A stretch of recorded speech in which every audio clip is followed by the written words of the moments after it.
Ça va Nantes? Sous la pluie? Nickel. Donc aujourd'hui, je vais vous parler des notifications. Donc comment on peut concevoir une expérience utilisateur la mieux adaptée, en tout cas essayer de transformer les notifications. C'est assez compliqué de parler des notifications parce que ça regroupe énormément de paramètres. Donc je vais essayer de ne pas vous perdre pendant la conférence. L'idée, c'est aussi de vous donner des petits trucs et astuces.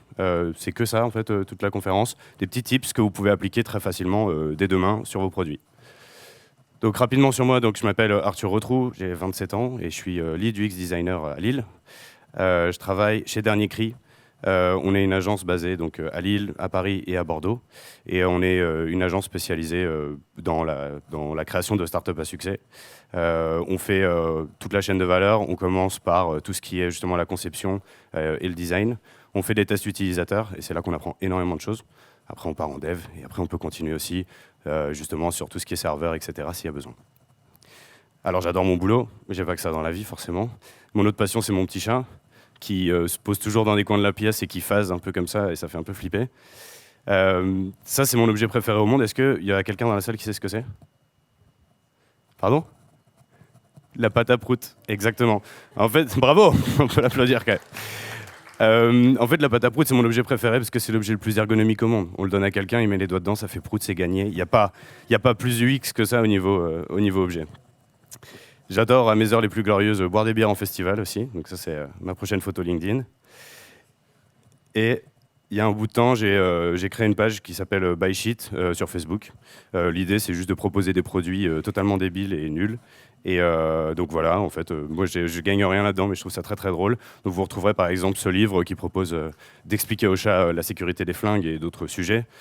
Vous avez aussi ces cartes postales en fait, qui permettent d'annoncer les mauvaises nouvelles, mais de manière très mignonne. Donc on a par exemple c'est la syphilis, effectivement, c'est pas toujours une bonne nouvelle. C'est quand même assez intéressant. On a aussi cette lumière de vélo en fait en forme de cœur, selon la description Amazon, donc qui marche très très bien. Donc il y a plein d'objets, etc. que vous pouvez retrouver dessus. Il y a les liens Amazon, faites-vous plaisir. Vu que maintenant on est un peu plus intime, Nantes, est-ce que vous pouvez lever la main dans la salle? Qui a déjà eu l'impression qu'une notification supprimée, c'est 10 en plus? Est-ce que vous pouvez lever la main? Oh, pas beaucoup, pas mal. Ok, super. Et qui a déjà reçu des notifications pour jouer à Candy Crush venant d'amis? Alors ça, c'était à l'époque. Alors là, wow, incroyable. Ça, c'était quand même une super époque. Hein. Ça a brisé des amitiés. C'est plus le cas maintenant.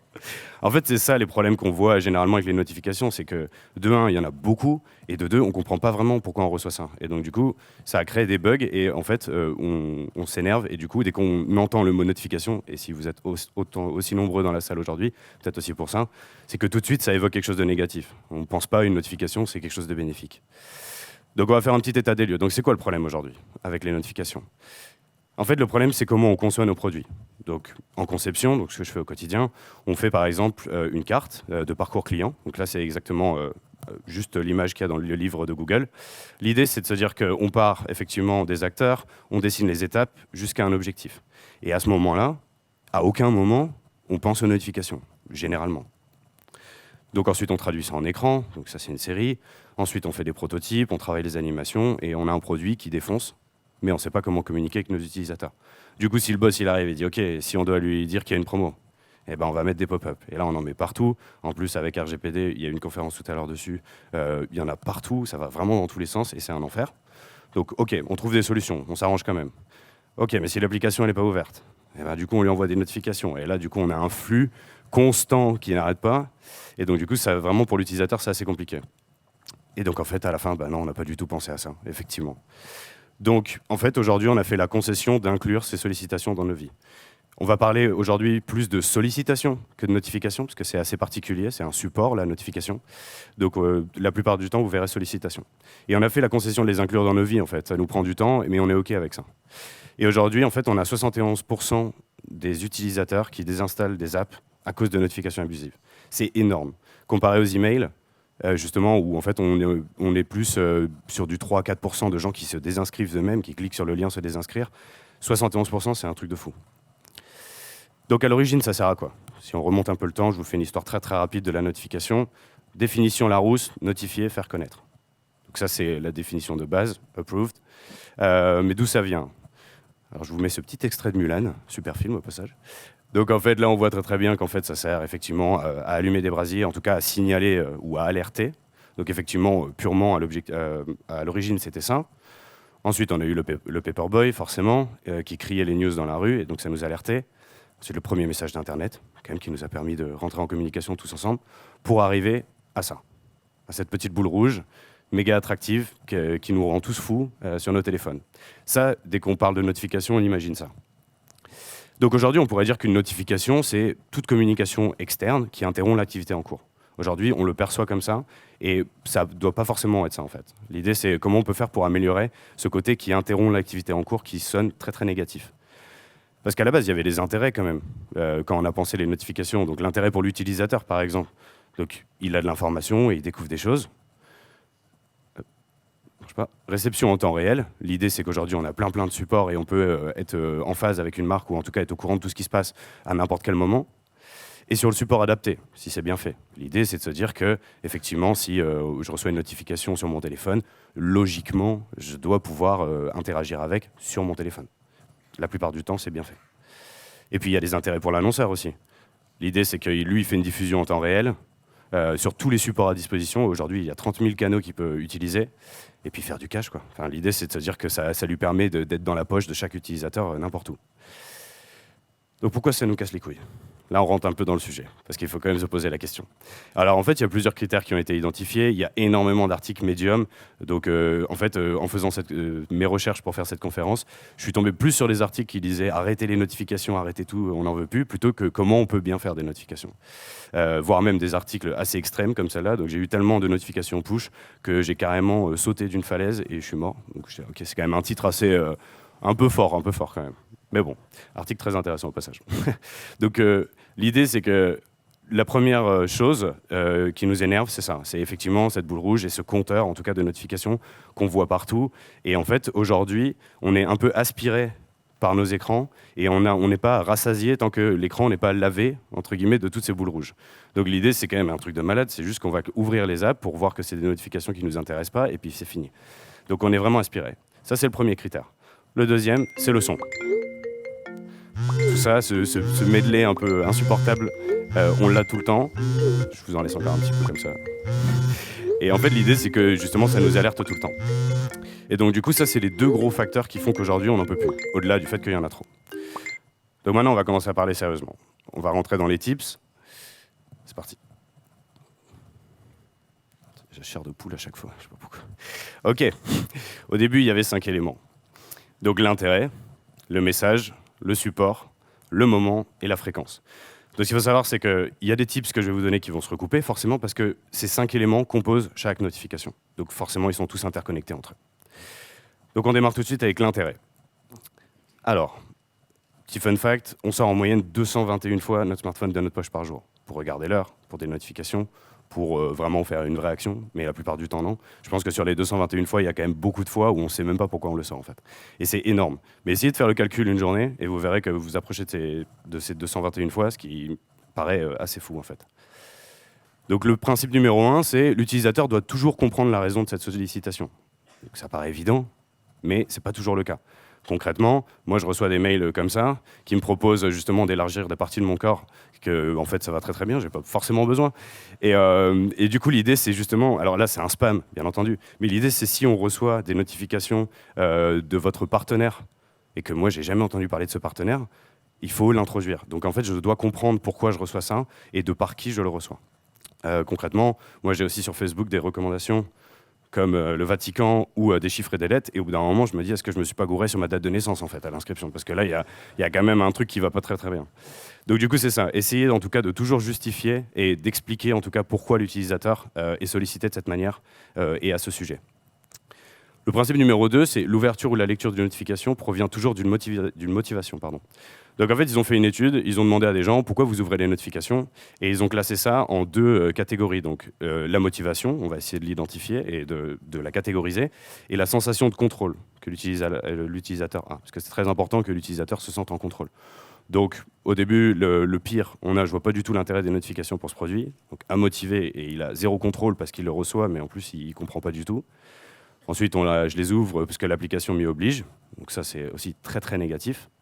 Je les ouvre parce que les autres le font autour de moi. Donc ça, en fait, c'est un peu une mode. Et vous pouvez tourner ça encore à ce moment-là en quelque chose de positif, mais il y a un peu de travail quand même. Je les ouvre pour être au courant des news importantes. Donc là, c'est intéressant parce qu'il les ouvre, mais pour un truc. Et donc du coup, là, il va falloir lui ouvrir l'esprit sur le fait qu'il y a plein d'autres choses que vous pouvez proposer avec les notifications. Donc là, c'est juste communiquer dessus. Mais il a déjà un pied dedans, donc c'est cool. Je les ouvre parce qu'elles me correspondent. Bon, là, on commence à être vraiment pas mal. Et je les ouvre parce qu'elles sont vraiment top. Bon, alors là, c'est le summum. Les deux derniers, c'est les plus durs à garder. Concrètement, quand on est au top, c'est difficile d'y rester.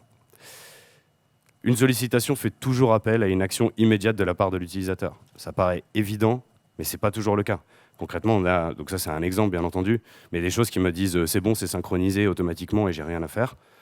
Bah, j'ai pas besoin de le savoir en fait. Enfin, j'ai pas besoin que ma poche vibre, que je regarde, que je prenne le temps pour qu'on me dise c'est automatique. Typiquement, et c'était le cas encore il y a très peu de temps, LinkedIn faisait des notifications comme ça.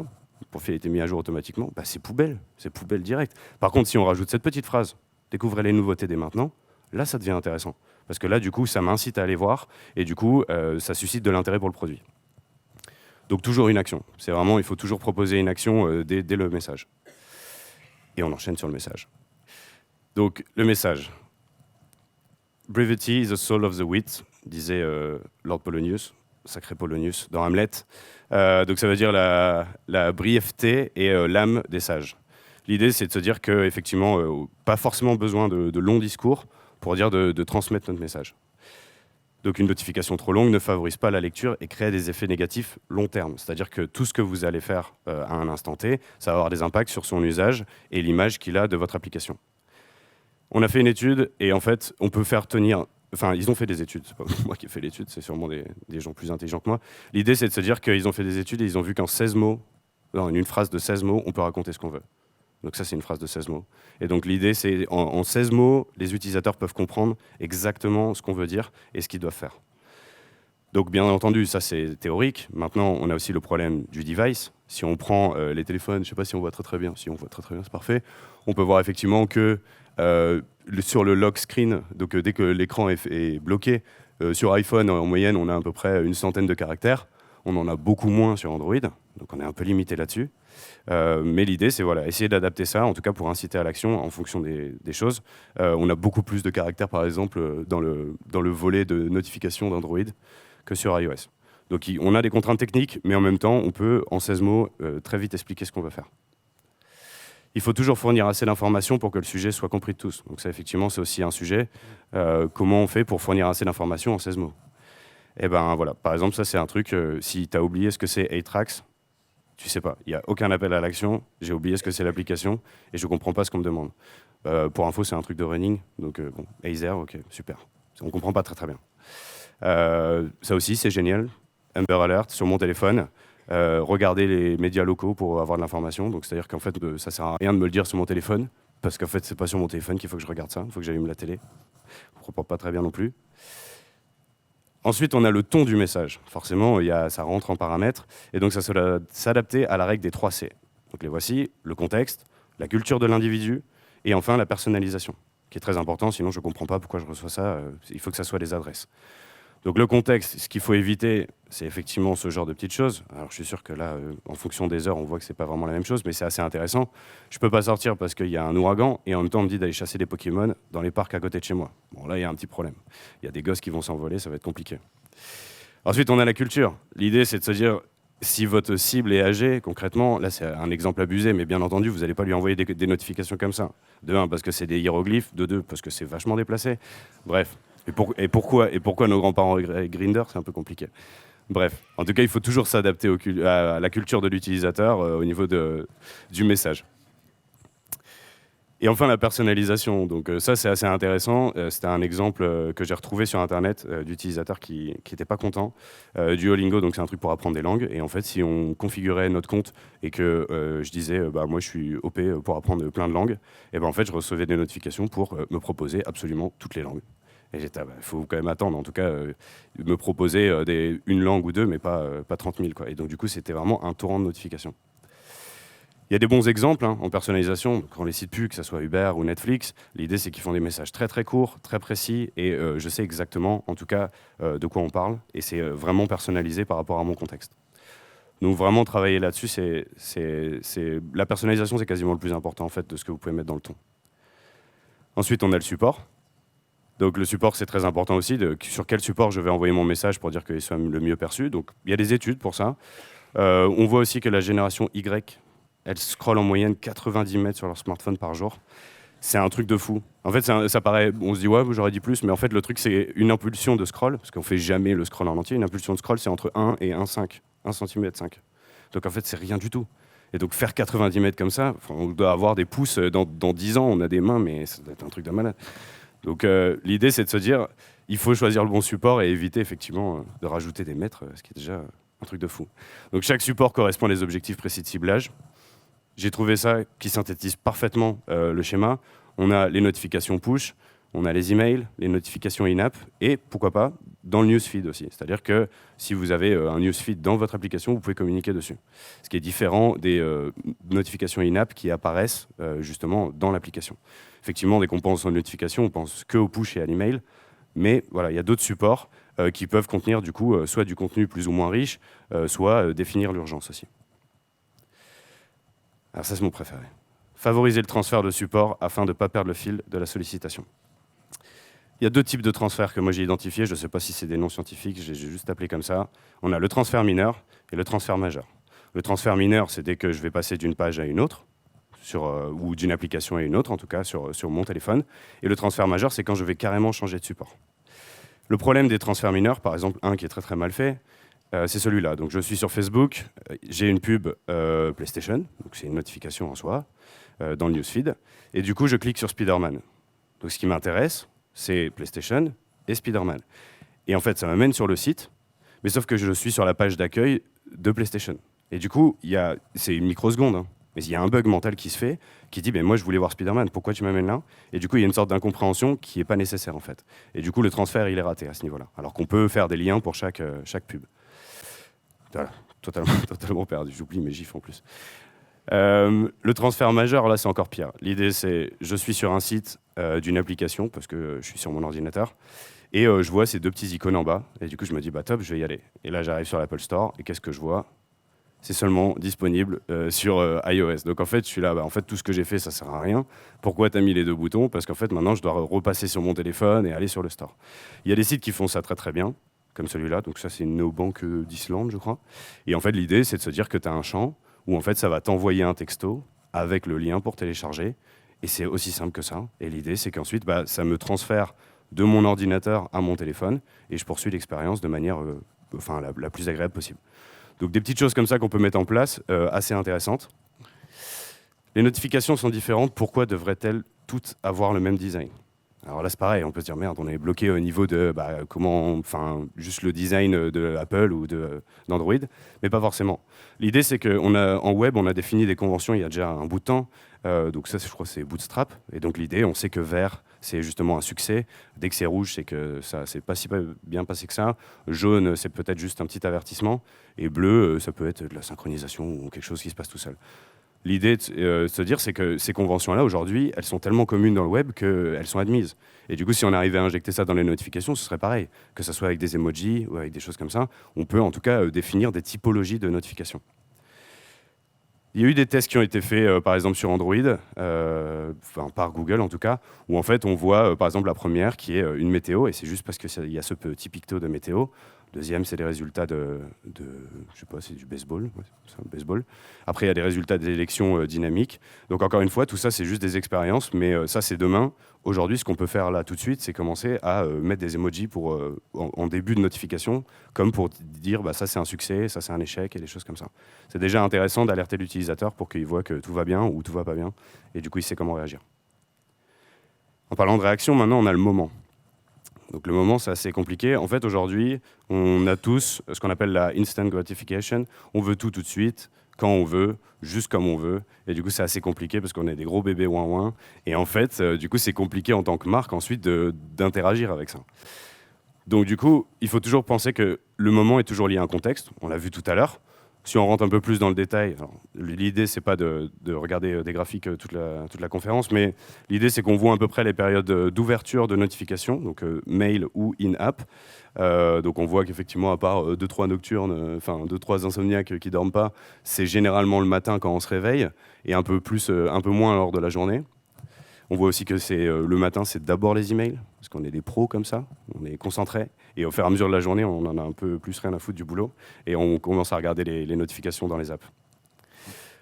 Au niveau des pushs qui sont envoyés et les pushs qui sont ouverts, on voit qu'en fait, ça se corrèle plutôt bien. En fait. L'idée, c'est-à-dire que les notifications push, c'est ça qui est incroyable, c'est qu'on les ouvre quasiment tout le temps. En fait. Et donc, contrairement à l'email où on ne les ouvre pas forcément et du coup, on les balaye et on les enlève tout de suite. Donc, si les utilisateurs ouvrent tout le temps les notifications push, il faut qu'il y ait de l'intérêt. Parce qu'au final, s'ils les ouvrent tout le temps et qu'ils se rendent compte que ça ne va pas, ils vont désinstaller votre produit. Je vous ai fait un condensé de tout ça. Voilà les horaires clés. Donc, le mercredi, 14-15h, 20h, dès qu'on est au milieu de semaine et on essaye de voir. Samedi, 11h, qu'est-ce que je vais faire de mon week-end? Samedi, 20h, c'était nul la journée, je vais peut-être sortir avec des potes. Et dimanche, là, on planifie la fin du week-end parce qu'on s'est raté sur la soirée d'hier, donc il faut quand même qu'on y aille. Donc ça, c'est les horaires qui, selon les stats, tout produit confondu, fonctionnent. Mais sauf que le problème, c'est que si on fait tout ça, au final, voilà, les utilisateurs, le dimanche à 11h, c'est un déluge. Donc l'idée, c'est qu'il faut aussi remettre ça dans le contexte de votre produit, de pourquoi je sollicite l'utilisateur et est-ce que j'ai besoin de le solliciter à ce moment-là. Parce qu'en fait, les sollicitations, ça réduit la concentration de l'utilisateur sur votre produit. En fait, c'est celui-là mon préféré. Désolé. Je ne sais plus lequel. Un petit truc tout simple. Demain, tout le monde sur son produit peut mettre ça en place. Je télécharge l'application et du coup, ça me demande de m'inscrire. Je rentre, je fais tout le profil. Et là, ça y est, je suis dans l'application que j'ai téléchargée, que je suis content de découvrir. Et au moment où je vais découvrir ça, il y a ça qui apparaît. Votre petit mail qui me dit « Bienvenue ». Et qui du coup me déconcentre totalement du produit. Et donc je vais aller voir ce mail, et là vous vous êtes tiré une balle dans le pied, parce qu'en fait je suis sorti de votre produit, et vous l'avez fait tout seul. Si cet email, qui est obligatoire, hein, c'est normal, mais si cet email, on le temporise de 20 minutes, c'est-à-dire on attend juste 20 minutes, j'ai 20 minutes à peu près pour découvrir l'application, et ben du coup je reste concentré sur votre produit et je peux le découvrir. Donc, si vous pouvez essayer de mettre ça en place, excusez-moi, et c'est vraiment intéressant, et du coup, ça garde la concentration de l'utilisateur, surtout lors de sa première utilisation, qui va définir en fait tout le reste. Si l'utilisateur accepte de recevoir de l'information, il veut rester maître des moments où il est sollicité, ce qu'on avait dit sur la sensation de contrôle. Concrètement, quand j'arrive dans une app et je vois ça tout de suite qui m'arrive dans la figure, c'est non. C'est non. Nous, dans nos projets d'application, ce qu'on essaye de faire, c'est plutôt ça. C'est-à-dire que dans le parcours d'inscription, on lui fait un écran où on lui explique les notifications, à quoi elles vont servir et pourquoi c'est important de les activer. Et enfin, quand il clique sur le bouton, là, on fait apparaître la pop-up system qui est obligatoire, bien entendu, mais on a moins de texte pour pouvoir expliquer. Ça marche aussi pour la géoloc. Concrètement, il y a plein d'apps qui demandent la géoloc et on se dit c'est pas Uber ou Cityscoot, donc à quoi ça me sert en fait la géoloc sur un truc de banque, on sait pas par exemple. Si vous savez l'expliquer, vous aurez beaucoup plus d'adhésion de la part des utilisateurs. Pour la sensation de contrôle, il y a aussi justement quand je reçois les notifications et à quelle fréquence. C'est intéressant, donc ça c'est l'exemple de Basecamp qui laisse le choix du contrôle, quel jour tu veux recevoir ça, les plages horaires, parce que c'est du boulot, et donc du coup, j'ai pas forcément envie de recevoir ça effectivement le dimanche à 3h du matin. C'est pas forcément le meilleur truc, mais je peux décider de le recevoir le dimanche à 3h du matin. Donc ça, encore une fois, c'est des modules qui sont intéressants. Le but, c'est il faut qu'ils existent, mais il faut qu'ils soient aussi pas cachés. Parce que concrètement, essayez de changer vos notifications dans LinkedIn, bon courage, quoi. On en reparle dans un quart d'heure. Il faut quand même passer dans plein de menus. C'est un peu un enfer. Et enfin, la fréquence. Alors la fréquence, c'est assez compliqué parce qu'effectivement, à quelle fréquence on communique avec nos utilisateurs. Ce qu'il faut savoir, c'est qu'aujourd'hui, il y a un syndrome qui s'appelle IFS, donc Information Fatigue Syndrome. C'est très connu dans le retail. L'idée, c'est qu'on reçoit trop de pubs et les consommateurs en supermarché, ils prennent ce qu'il y a à l'entrée des rayons. C'est-à-dire qu'il y a trop de symboles, trop de logos qui arrivent tout le temps, que du coup, en fait, les gens font même plus de choix, en fait. Ils prennent ce qui est le plus proche des bras, comme des bébés, en fait. Pour rappel, je pense que, parce qu'on se dit, ouais, c'est un peu abusé quand même, enfin, moi, je me sens pas trop fatigué par la pub. Est-ce que vous vous souvenez de ça ? Voilà, ça c'est le typique exemple du truc qu'on supporte pas, on n'en peut plus d'Olivier de Carglass. On a compris que c'était une pièce d'1 € max, on a tout compris, donc ça on n'en peut plus. C'est ça le IFS. Je vous en laisse encore un petit peu. Si demain ça vous arrive, bien sûr chez Carglass, on remplacera votre... Et vous avez des essuie-glaces Bosch offerts. Donc du coup, pour la fréquence, on va éviter la duplication d'informations similaires, même à quelques jours d'intervalle. Donc c'est-à-dire que, encore une fois, ça c'est des expériences, mais l'idée c'est de se dire, j'ai 2 messages qui arrivent, est-ce que j'ai besoin de 2 notifications? Eh ben, est-ce qu'on ne peut pas essayer de les fusionner? À vérifier ce qui est possible techniquement, mais l'idée c'est ça peut être pareil dans les communications mail. Est-ce qu'à chaque fois que quelqu'un m'ajoute en ami ou fait une action par rapport à moi, eh ben, je dois recevoir un email tout de suite? Ou est-ce que ça peut attendre? Si les 2 actions sont dans la même heure, est-ce qu'on ne peut pas m'envoyer un message en tout cas qui regroupe tout ce qui s'est passé l'heure d'avant? On n'est pas obligé d'être dans l'instantané tout le temps. Ça aussi, c'est une expérience qui est assez intéressante que j'ai trouvé sur Internet, de se dire, en fait, pour les potes qui envoient toujours des messages « Ok, je viens demain », du coup on reçoit 50 messages, bah là en fait ça s'afficherait, vu que ça vient de la même personne, en une seule notification. L'idée, c'est de se dire que votre notification, elle arrive dans un flot d'autres notifications. Si vous faites la guéguerre de se dire moi on me voit plus et du coup j'en envoie plein, pour l'utilisateur il va pas le ressentir comme ça et ça va vraiment avoir un effet négatif. Donc essayez de mutualiser, vous allez lui rendre service et lui il va être content. Et c'est super important d'avoir un utilisateur content. Certaines sollicitations sont périodiques mais la plupart sont sporadiques. L'instant mot compliqué. Alors, périodique, qu'est-ce que c'est? Périodique, c'est le plus difficile en fait à mettre en place. L'idée, c'est on va définir une régularité. C'est par exemple une newsletter, c'est-à-dire tu vas recevoir ça toutes les semaines et tu vas recevoir ça. Du coup, il faut qu'on ait une plus-value évidente, sinon l'utilisateur ne va pas adhérer à cette régularité qu'on va mettre en place avec lui. Mais en même temps, nous, c'est génial parce qu'on est en train de créer une relation avec les utilisateurs. C'est-à-dire qu'une relation périodique, il va attendre ce rendez-vous. Alors là, je suis méga idéaliste, il n'y a personne qui t'invite, la newsletter, elle va arriver. C'est pas non plus. Mais l'idée, c'est quand même assez intéressant de se dire qu'on a une relation avec lui parce que il est là et puis il attend notre newsletter. Et à l'inverse, le mot compliqué, donc qui est sporadique. En fait, j'aurais pu dire ponctuel, mais je voulais mettre un petit mot compliqué. Sporadique, on n'a pas de régularité. On n'a pas de relation avec l'utilisateur, parce que c'est ponctuel, donc pas de chocolat. L'idée, c'est que j'ai trouvé, il y a un bout de temps, et cette app n'existe plus, vraiment désolé, parce que c'était vraiment génial, une app qui s'appelle Drunk Shopping, et c'était génial parce qu'eux, ils ont réussi à combiner les deux. C'est-à-dire, Drunk Shopping, ça proposait, donc c'est un chatbot tout con, et qui répond pas quand on lui écrit et qu'il n'est pas ouvert.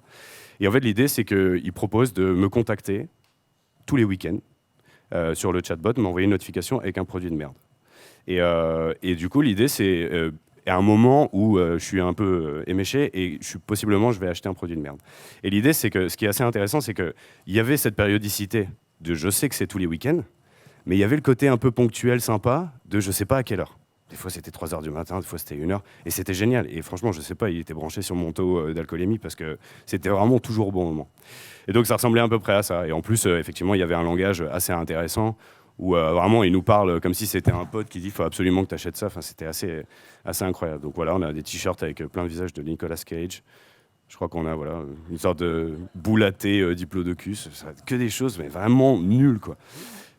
Et en fait, si on répondait oui ou non, enfin oui j'aime bien, non j'aime pas, c'était du coup il répondait, il disait, je crois que c'est là où il va dire non. Et il lui dit mais si, achète-le quand même et tout, tu vas voir, tu vas faire ça tous les week-ends et tout. Enfin, c'est génial, c'était vraiment génial. Bref, si ça ressort, Drunk Shopping, allez-y, parce que c'était vraiment génial. Trop de messages, en fait on est en train de créer aussi, s'il y a trop de messages en fréquence, un sentiment de fausse urgence et on crée une anxiété inutile. Donc là, il y a des tableaux qui sont faits, justement, pour définir ce qui est critique pour l'utilisateur, juste important ou pas trop important. Et du coup, voilà, vous avez aussi les supports en fonction de la priorité. Effectivement, si on appelle quelqu'un ou on m'envoie un message assez direct, je me doute que forcément, c'est assez important. Donc toujours aussi adapter le support par rapport à ça. Et du coup, maintenant, comment je fais pour conclure? Parce que c'est assez compliqué. Donc, pour rappel, on avait 5 éléments. On a vu qu'ils sont tous interconnectés, que c'est plein de petits conseils comme ça. Et ce qu'il faut garder en tête, c'est de se dire qu'aujourd'hui, pour les utilisateurs, et pour vous tous qui êtes venus, et c'est pour ça que vous êtes venus, les notifications aujourd'hui, on considère ça comme des attaques DDoS sur le cerveau. Je ne sais pas si tout le monde sait ce que c'est une attaque DDoS. C'est quand on se connecte à plein sur un serveur pour essayer de le faire péter. Et ben c'est pareil, mais sur notre cerveau. L'idée, c'est qu'on en reçoit partout, et au bout d'un moment, ça va exploser. Donc l'idée, c'est qu'on peut essayer de faire ça, de l'adapter, de mieux le travailler. Il y a des super outils comme Batch, que nous on utilise, qui permet de justement travailler des notifications push selon plein de critères, des messages in-app, des push web, vraiment tout ce que vous voulez. Ils ont un éventail assez incroyable. Ils vous posent les bonnes questions, qui, quoi, quand. Non, qui, quand, quoi, pardon, dans l'ordre. L'idée, c'est quand même qu'il y a un travail et ça vous pousse à la réflexion sur votre produit. Et enfin, voilà, là, c'est juste un exemple de toutes les fonctionnalités qu'il propose. Moi, j'aime beaucoup le push silencieux, parce que concrètement, je dois communiquer avec mon utilisateur, mais c'est pas urgent. Et ben, est-ce que je peux pas faire un push qui fait ni vibration, ni sonnerie? Et comme ça, bah, dès qu'il sera dispo et qu'il regarde son téléphone, et ben, il aura la notification. Rien que ça, c'est déjà une avancée, mais assez incroyable. Ce qu'il faut garder en tête, et ce sera ma dernière phrase, après je vous laisse tranquille, c'est que les notifications sont une extension de votre produit. Si votre produit, c'est de la merde, et seulement à ce moment-là, vous avez le droit d'avoir des notifications de merde. Merci à tous.